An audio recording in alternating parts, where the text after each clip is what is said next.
दोस्तों, महात्मा बुद्ध कहते थे कि मानव शरीर स्वास्थ्य का रहस्य है। इसीलिए अतीत पर शोक मत करो, भविष्य की चिंता मत करो। बुद्धिमानी तो यही है कि आप ईमानदारी से अपने वर्तमान में जिएं। लेकिन हम में से अधिकांश लोग वर्तमान में जीना नहीं जानते, क्योंकि वो जीना ही नहीं चाहते। उन्हें तो अपने बीते हुए कल की चिंता करनी है, आने वाले भविष्य की चिंता करनी है। और यदि आप वर्तमान में जी सकते हैं तो कोशिश करके देख लो, आपका मन और आपका शरीर पूरी तरह से स्वस्थ हो जाएगा। एक बार जब आप वर्तमान में जीने लगते हैं तो ना ही आपको अतीत के बीतने का दुख होता है और ना ही आने वाले भविष्य की कोई चिंता रह जाती है, बल्कि वर्तमान में चलने वाली आपके सांसें भी आपको वह आनंद देगी जो आज से पहले आपने कभी भी अनुभव नहीं किया होगा। दोस्तों, आज की ये कहानी हमें कुछ ऐसा ज्ञान देने वाली है जिसे पूरा सुन लेने के बाद आप अपने भूतकाल और अपने भविष्य काल को कहीं पीछे छोड़कर वर्तमान में जीना सीख जाएंगे। तो ये कहानी शुरू होती है एक व्यक्ति से। वो व्यक्ति अपने जीवन में बहुत दुखी था, बहुत परेशान था। वह एक पहाड़ की चट्टान पर बैठकर रो रहा था, बिलख रहा था। तभी वहाँ से एक बौद्ध भिक्षु गुजर रहे थे। उसे रोता देख वो बौद्ध भिक्षु उस व्यक्ति के पास गए और उससे कहने लगे, क्या तुम यहाँ से कूदकर अपनी जान देने की सोच रहे हो? वो व्यक्ति कहता है, आपने बिल्कुल सही जाना, लेकिन आपको इससे क्या फ़र्क पड़ता है? ये मेरा जीवन है, मैं इसके साथ जो चाहूँ वो करूँ। तभी वो बौद्ध भिक्षु उस व्यक्ति से कहते हैं, तो फिर अभी तक बैठकर रो क्यों रहे हो? अगर तुम्हें अपनी जान लेनी ही है तो यहाँ बैठकर रोने से क्या फ़ायदा? इस बात को सुनकर वो व्यक्ति थोड़ा सा क्रोधित हो जाता है और उस बौद्ध भिक्षु से कहता है, देखिए महाराज, मैं यहाँ पर जो करने आया हूँ वो तो मैं करूँगा ही, लेकिन आपको इसमें दखल अंदाजी करने की कोई ज़रूरत नहीं। इतना कहते ही वो व्यक्ति फूट फूट कर रोने लगता है। तभी वो बौद्ध भिक्षु उससे कहते हैं, अच्छा ये बताओ, क्या तुम सब कुछ छोड़ आए हो या फिर अपने साथ कुछ लाए हो? तभी वो व्यक्ति बौद्ध भिक्षु को जवाब देते हुए कहता है, हे गुरुदेव, मैं सब कुछ छोड़ आया हूँ। मेरे पास अब कुछ नहीं है और ना ही मेरे पास इस वक्त कुछ खोने के लिए बचा है, तो फिर भला मैं जी कर क्या करूँगा? ये सुन वो बौद्ध भिक्षु उस व्यक्ति से कहते हैं, यदि ऐसा है तो तुम अपने सिर पर ये बोझ लिए हुए क्यों धो रहे हो? बौद्ध भिक्षु की ये बात सुनकर थोड़ा सा आश्चर्यचकित हो जाता है और उन बौद्ध भिक्षु से कहता है, हे गुरुवर, मैं कौन सा बोझ लिए धो रहा हूँ? मेरे हाथ खाली हैं और मेरे पास कुछ भी नहीं है। तभी वो बौद्ध भिक्षु कहते हैं, तुम्हारी सांसें भी ठीक से नहीं चल रही है। तुम आए तो हो यहाँ दुनिया छोड़ने और फूट फूट कर रोए भी जा रहे हो। एक खाली इंसान कभी भी ऐसा नहीं करता। जो कंगाल हो चुका हो, जिसके पास और कुछ ना बचा हो, वो भला क्यों रोएगा? ये सुन वो व्यक्ति और भी क्रोधित हो जाता है और उस बौद्ध भिक्षु से कहता है, आपको इससे क्या मतलब? तभी वो बौद्ध भिक्षु उस व्यक्ति से कहते हैं, क्या तुमने कभी अपने अंतर की ओर झांकने की कोशिश की है? तुमने कितना बोझ उठाया हुआ है? तुम अपने जीवन में कितना कुछ बोझ लेकर अपने इन दो कंधों पर धो रहे हो? इन सभी बोझों को कब तक धोओगे? इन बोझों को यहीं पर उतार दो और थोड़ा सा हल्का हो जाओ। कब तक इन बोझों के तले दबे रहोगे? जैसे ही उस व्यक्ति ने उस बौद्ध भिक्षु के मुंह से ये सारी बातें सुनी, वो तुरंत ही उनके चरणों में गिर पड़ा और उनसे हाथ जोड़कर कहने लगा, हे गुरुदेव, अभी तक मुझे कोई नहीं समझ पाया था। यहाँ से कई लोग आए और गुजर गए, लेकिन किसी ने भी मुझसे ये सब नहीं कहा। आपने तो मेरे मन की बात पढ़ ली, यहाँ तक कि मेरे घर वाले भी मुझे नहीं समझ पाए, लेकिन आपने एक बार में ही मुझे पूरी तरह से जान लिया है। आगे वो व्यक्ति बौद्ध भिक्षु से कहता है, क्या आप मेरी इस समस्या का समाधान कर सकते हैं? बौद्ध भिक्षु कहते हैं, कहाँ है समस्या? वो व्यक्ति कहता है, मेरे घर पर है, आप मेरे साथ चलिए। वो बौद्ध भिक्षु उस व्यक्ति से कहते हैं, नहीं, समस्या तुम्हारे घर पर नहीं है। वो व्यक्ति कहता है, नहीं नहीं गुरुदेव, समस्या मेरे घर पर ही है। आप एक बार मेरे साथ चलकर तो देखिए। वो बौद्ध भिक्षु उस व्यक्ति को समझाते हुए कहते हैं, समस्या तुम्हारे घर पर नहीं, तुम्हारे भीतर है। क्या तुमने कभी अपने भीतर झांकने की कोशिश की है? सारी समस्याएं तुम्हारे भीतर है। जब तक तुम उसका समाधान नहीं करोगे तो तुम्हें हर जगह हर समय समस्या ही दिखेगी। और यदि समस्या तुम्हारे घर पर है तो तुम इस पहाड़ की चोटी पर क्या कर रहे हो? तुम तो कह रहे थे कि तुमने पीछे सब कुछ छोड़ दिया है, अपना घर, अपने परिवार, अपने सगे संबंधी, और यदि तुमने ये सारी चीज़ें छोड़ ही दी हैं तो तुम्हारी समस्या भी वहीं पर छूट गई है। फिर तुम भला इतने परेशान क्यों हो? उस बौद्ध भिक्षु के मुंह से ये सारी बातें सुनकर वो व्यक्ति कहता है, हे गुरुवर, आप सही कहते हैं, मैं आपकी बातों को समझ पा रहा हूँ। कमी तो मेरे ही अंदर है, मैं किसी काम का नहीं हूँ। मैं जब भी कोई काम करने जाता हूँ तो सब बिगाड़ देता हूँ। मेरे हाथों सारे काम गड़बड़ हो जाते हैं। मैंने आज तक कोई भी काम ढंग का नहीं किया। मेरी तो किस्मत ही खराब है।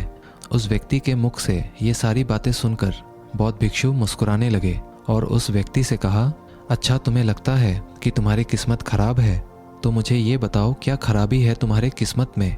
तभी वो व्यक्ति उस बौद्ध भिक्षु से कहता है, हे गुरुवर, मुझे व्यापार करना था और व्यापार करने के लिए मुझे धन की आवश्यकता थी। इसीलिए मैंने अपने परिवार से थोड़ा सा धन लिया और उसी धन से मैंने अच्छा सा व्यापार खड़ा किया। लेकिन गुरुवर, मेरा व्यापार ज़्यादा दिन तक नहीं चल सका। शुरू में मेरे परिवार वालों ने मेरा पूरा साथ दिया और तब तक सब कुछ ठीक भी चल रहा था। लेकिन धीरे धीरे मुझे मेरे व्यापार में नुकसान होने लगा और ये सब देख मेरे परिवार वाले मुझसे नाराज़ हो गए और मुझसे दूर चले गए। मैं तो चाहता था कि मैं अच्छा व्यापार करूं, अच्छा धन कमाऊं, ताकि मैं अपने परिवार को अच्छे से संभाल सकूं, उन्हें वो हर सुख सुविधा दे सकूं जिनकी उन्हें आवश्यकता है। मैं तो सब उन्हीं के लिए कर रहा था, लेकिन वो लोग मुझे समझ नहीं पाए और मुझे ही इसका जिम्मेदार ठहराते हैं। और मुझे भी यही लगता है कि मैंने गलत किया, क्योंकि मेरा भी एक मित्र है, उसने मेरे साथ ही व्यापार शुरू किया था, लेकिन उसका देखो, उसका व्यापार बहुत अच्छा चल रहा है। मेरा मित्र जब भी मेरे घर आता है तो अपने अच्छे व्यापार की बातें अवश्य बताता है। वो हमेशा ये कहता रहता है कि किस तरह से उसने अपने दम पर व्यापार को खड़ा किया है और उसे चलाने में भी वह सक्षम है। किस तरह से उसने जी तोड़ मेहनत की और अपने व्यापार को उन ऊंचाइयों तक ले गया। ये सब सुन मेरे परिवार वाले भी मुझसे कहते हैं, देख, वो तेरा मित्र है, उसने अपने व्यापार को कहाँ से कहाँ ले गया, और तूने तो हमारी जमा की हुई पूंजी भी गवा दी, हमारा नुकसान करा दिया। मेरे परिवार वाले मुझसे हमेशा यही कहते रहते हैं कि तेरे बस का कुछ नहीं। इन तानों को सुन सुनकर मैं बड़ा परेशान हो चुका था। इसीलिए मैंने कर्जे लिए और नया व्यापार खड़ा किया, लेकिन वहाँ पर भी मुझे मुंह की खानी पड़ी और मेरा व्यापार पूरी तरह से चौपट हो गया। अब तो हालत यहाँ तक आ चुकी है कि मेरा घर भी अब गिरवी पड़ा हुआ है। अब आप ही बताइए गुरुवर, मैं क्या करूं? तभी वो बौद्ध भिक्षु उस व्यक्ति से कहते हैं, अच्छा, तुम्हें ये पता है कि तुम्हारा मित्र तुम्हारे पास क्यों आता था? तभी वो व्यक्ति कहता है, हाँ, मुझे अच्छी तरह से पता है। वो मुझे मेरे घर वालों के सामने नीचा दिखाने के लिए आता था, मेरी बुराई करने आता था। वह ये जताने आता था कि वो मुझसे व्यापार में कई गुना आगे है, श्रेष्ठ है। वह चाहता है कि मैं उसकी सफलता देखकर दुखी रहूं, तड़पता रहूं और परेशान रहूं। तभी वो बौद्ध भिक्षु उस व्यक्ति से कहते हैं, क्या तुम उसके व्यापार को देखकर सच में दुखी रहते थे? वो व्यक्ति कहता है, हाँ, इतना अच्छा व्यापार उसने खड़ा किया है और मेरा व्यापार चौपट हो गया, तो ये देखकर मुझे तो दुख होगा ही ना गुरुवर, मुझे तो जलन होगी ही। तभी वो बौद्ध भिक्षु उस व्यक्ति से कहते हैं, तुम्हें दुख किस बात का था, अपनी असफलता का या फिर अपने दोस्त की सफलता का?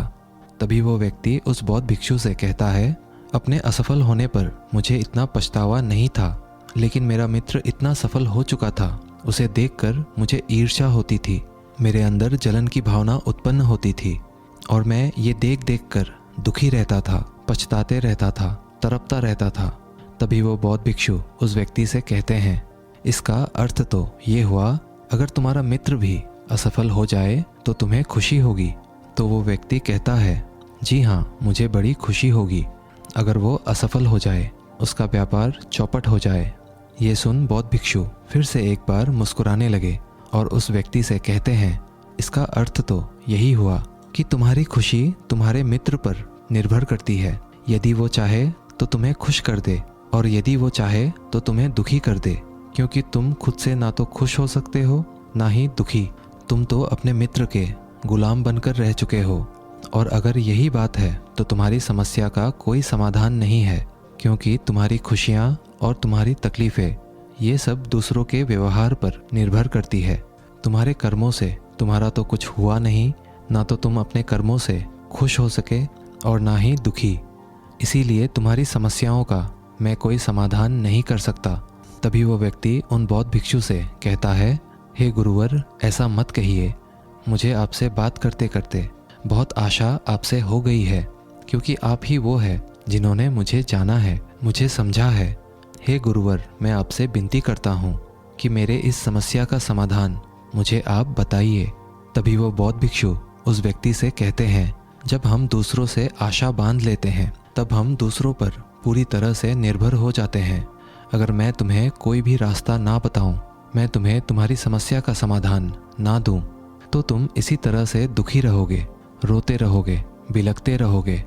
और अगर मैं कोई रास्ता तुम्हें बता दूं, मैं तुम्हें कोई समाधान बता ही दूं, तो हो सकता है तुम्हें कुछ मिल जाए।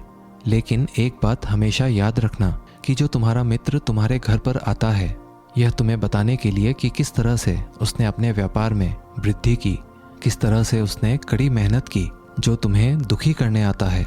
लेकिन क्या तुमने कभी गौर किया है, तुम्हारा मित्र बात तो सच्ची ही कह रहा है कि किस तरह से उसने अपने जीवन में वह संघर्ष किया और उस मुकाम तक पहुंचा है। तो उसने अपने अनुभव की ही बात तो तुम्हें बताई है। अब चाहो तो तुम उस अनुभव का इस्तेमाल कर सकते हो, या फिर तुम उस अनुभव को व्यर्थ ही जाने दे सकते हो और अपने मन में ईर्ष्या जैसे भाव उत्पन्न कर सकते हो। समझदारी तो इसी में है कि जब वो तुम्हें अपने अनुभव के बारे में बता रहा है कि किस तरह से उसने संघर्ष किया है अपने जीवन में अपने व्यापार को उस ऊंचाई तक पहुंचाने के लिए, तो तुम अपने बुद्धि का इस्तेमाल करो, उसके अनुभव का इस्तेमाल करो, उसके ज्ञान का इस्तेमाल करो। तुम्हें तो खुश होना चाहिए। तुम्हें जो अनुभव चाहिए था तुम्हारा मित्र आकर तुम्हें घर पर ही दे रहा है, और इस पर तो तुम्हें अपने मित्र का आभार प्रकट करना चाहिए, क्योंकि घर बैठे बैठे तुम्हें वह अनुभव प्राप्त हो रहा है जो तुम अपने जीवन से प्राप्त नहीं कर सके। इसीलिए आगे बढ़ो, संघर्ष करो, उस अनुभव का इस्तेमाल करो और कभी हार मत मानो, क्योंकि समय की एक खूबी है, समय चाहे कैसा भी हो बदल जरूर जाता है। इसीलिए समय चाहे जैसा भी हो, अच्छा या बुरा, दोनों का गुजरना तय है। लेकिन सबसे ज़रूरी यहाँ पर समझने वाली बात यह है कि इन दोनों वक्त को देखने के लिए तुम्हारा जीवित रहना आवश्यक है। और जब तुम्हारा अच्छा वक्त शुरू होगा, तुम अपने संघर्ष से अपने व्यापार को खड़ा करोगे और अपने व्यापार को उन ऊंचाइयों तक ले जाओगे। तब वही तुम्हारे मित्र तुम्हारी सफलता की नहीं, तुम्हारी असफलता के गुण गाएंगे, ताकि तुम उन्हीं की तरह कोई गलत निर्णय लो और तुम उन्हीं की तरह बर्बाद हो जाओ। तो यहाँ पर तुम्हें अपनी बुद्धि का इस्तेमाल करना होगा। तुम्हें उनकी बातों पर ध्यान ना दे करके बल्कि अपने बुद्धि का प्रयोग करना होगा, क्योंकि उस समय वे तुम्हें सुखी नहीं दुखी करने आएंगे, क्योंकि उसे भी तुम्हें दुखी देखकर उतना ही मज़ा आएगा जितना कि तुम्हें उसे दुखी देखकर आएगा। ये सारी बातें सुन वो व्यक्ति उस बौद्ध भिक्षु से कहता है, हे गुरुवर, आप बिल्कुल ठीक कह रहे हो। मेरे जीवन को मैं नहीं चला रहा, बल्कि मेरे सगे संबंधी और मित्र चला रहे हैं, जो मेरे जीवन में सुख और दुख भरे जा रहे हैं। लेकिन गुरुवर, यहाँ पर मेरा एक प्रश्न है। जब मैंने व्यापार खड़ा किया था तो मेरा उद्देश्य यही था कि मैं अपने परिवार को सुखी रख सकूं, उन्हें वह सुख सुविधाएं दे सकूं। तो क्या अपने परिवार के लिए ये सारी बातें सोचना गलत है? मैं तो अपने परिवार के लिए ही सब कुछ कर रहा था, लेकिन व्यापार में नुकसान होने के बाद वह परिवार भी मुझे छोड़ गया। इस पर बौद्ध भिक्षु मुस्कुराने लगे। तभी वो व्यक्ति बौद्ध भिक्षु से कहता है, इसमें मुस्कुराने की क्या बात है? क्या मैंने कोई गलत प्रश्न पूछ लिया? तभी वो बौद्ध भिक्षु कहते हैं, नहीं, हर व्यक्ति यही चाहता है कि कोई उसकी गलती पर सांत्वना दे, और तुम भी वही चाहते हो। हर कोई यही चाहता है कि जब वो कुछ करे तो उनकी प्रशंसा की जाए, और जब हमें प्रशंसा नहीं मिलती है तो हमें भीतर ही भीतर बड़ा दुख होने लगता है। हमारे मन को एक ठेस पहुंचती है, और तब हमारे मन में ये भाव उत्पन्न होने लगता है कि इस दुनिया में सभी मतलबी हैं, सभी अपने मतलब के लिए जीते हैं, सभी अपने मतलब के लिए काम करते हैं। और सभी हमारे साथ अपने मतलब के लिए ही रहते हैं। लेकिन अगर तुम किसी को अपना परिवार मानते हो और अपने उस परिवार के लिए कुछ करना चाहते हो, तो फिर तुम्हें ऐसा क्यों लगता है कि तुम दूसरों के लिए कर रहे हो? तुम तो अपने लिए ही कर रहे हो ना। अगर तुम्हें लगा कि तुम दूसरों के लिए कर रहे हो तो तुम जीवन भर दुखी ही रहोगे। और जब तुम्हें लगेगा तुम अपने लिए कर रहे हो, तब तुम्हें एक अजीब सी खुशी प्राप्त होगी और तुम हमेशा खुश रहोगे। और जब तुम अपने कार्यों को बेहतर से और बेहतरीन करने में लगे रहोगे तो तुम्हें किसी की सांत्वना की भी कोई ज़रूरत नहीं पड़ेगी। तभी वो व्यक्ति उन बौद्ध भिक्षु से कहता है, हे गुरुवर, मुझे आपकी बात समझ में आ गई। अब तक मेरी किस्मत दूसरों के हाथों में थी। वो उसमें जैसे रंग चाहे सुख के या दुख के भर दिया करते थे। लेकिन अब से मैं अपनी किस्मत अपने हाथ में रखूँगा और फिर चाहे ये अच्छी हो या खराब, मैं हार नहीं मानूंगा। आखिर में वो व्यक्ति उस बौद्ध भिक्षु से कहता है, हे गुरुवर, आपकी सारी बातें तो मैं समझ गया, लेकिन क्या आप मुझे कुछ दे सकते हैं जो मेरे जीवन के सबसे बुरे वक्त में मेरा साथ दे सके, मेरा साथ निभा सके?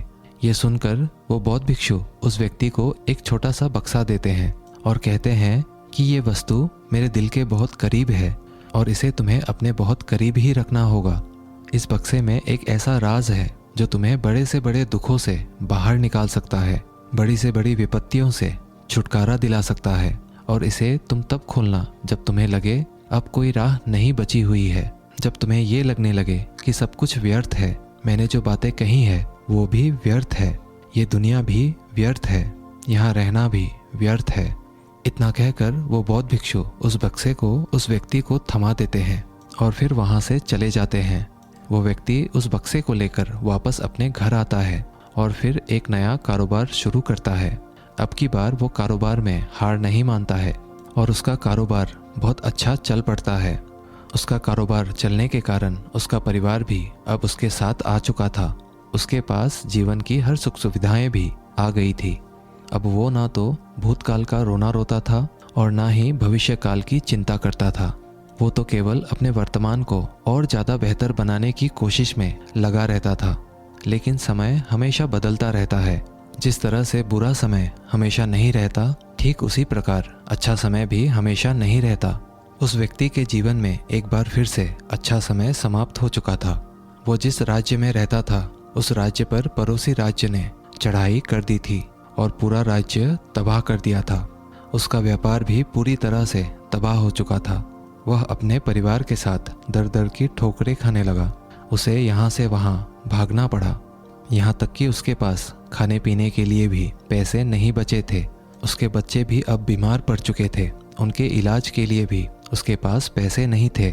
तब उसे एहसास होने लगा ये सब व्यर्थ है, उसका ये जीवन जीना भी व्यर्थ है, ये पूरा संसार व्यर्थ है। और जो कुछ भी बातें उस बौद्ध भिक्षु ने कही थी वो सारी बातें भी व्यर्थ हैं। आज मेरे पास कुछ नहीं बचा, आज मेरे पास जीने का कोई मकसद नहीं बचा। वो व्यक्ति अंदर से पूरी तरह निराश हो चुका था, अंदर से पूरी तरह से टूट चुका था। वो व्यक्ति ये सब सोच ही रहा था, तभी उसकी नज़र उस बक्से पर पड़ी जो उसे उस बौद्ध भिक्षु ने दिया था। फिर उस व्यक्ति ने उस बक्से को खोला। उस बक्से में एक पर्ची थी जिसमें यह लिखा था कि आपकी नई जिंदगी की शुरुआत कहीं से भी हो सकती है। आपके पास सोने का सिक्का हो ना हो, लेकिन आपके पास वो हिम्मत तो है, तो कुछ ना कुछ आप अवश्य ही कर लेंगे। उस पर्ची को पढ़ने के बाद उस व्यक्ति के मन में एक बार फिर से आशा की लहर दौड़ पड़ी और उसने अपने जीवन में फिर से हिम्मत बांध ली और उन ऊंचाइयों को छूने के लिए फिर से मेहनत करने लगा। दोस्तों, उम्मीद है आज के इस वीडियो से आपने ज़रूर कुछ ना कुछ मूल्यवान सीखा होगा। तो इस वीडियो को एक लाइक और अपने दोस्तों के साथ शेयर ज़रूर कीजिएगा।